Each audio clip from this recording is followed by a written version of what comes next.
Iki lo bes menu masakku dino iki aku masak jangan tewel tak kluwek bes. Lanjut wae tewel iki langsung tak godhog nganti medhuk nganti mlubur kaya ngene iki ben gamoh. Terus tak siapno kluwek sing jenenge kluwek iki kaya ngene iki. Lah iki sing bar tak oceki. Lah aku nek masak kluwek iki bes, kluwek iki tak godhog sedelok wae sak umupan ben rasane ku jangane ya wis seger. Lah kanggo bumbune iki seperti biasa, bumbune jangan lodeh. Jangan lodeh iki bumbune ya bumbu pepek sing sembarang kalir ning pawon bumban iki dilebokno. Lah kok ngono terus kluwek sing bar digodhog iki mah dilekno blender sisan nawar dadi siji karo bumbune. Kok ngono terus bumbune wajib digongso nganti mateng tenanan ben gak langu ambune ya ben seger engko rasane jangane.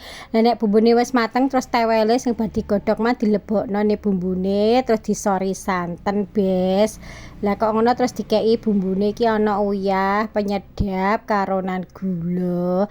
Nek masak jangan lodeh aja lali dicemplungi iwak panggang ben rasane engko luwih seger ngono lho bes.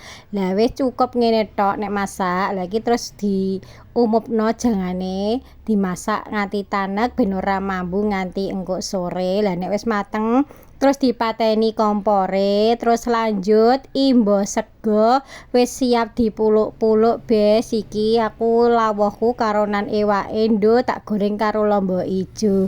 Wis nang ayo sing melok muluk.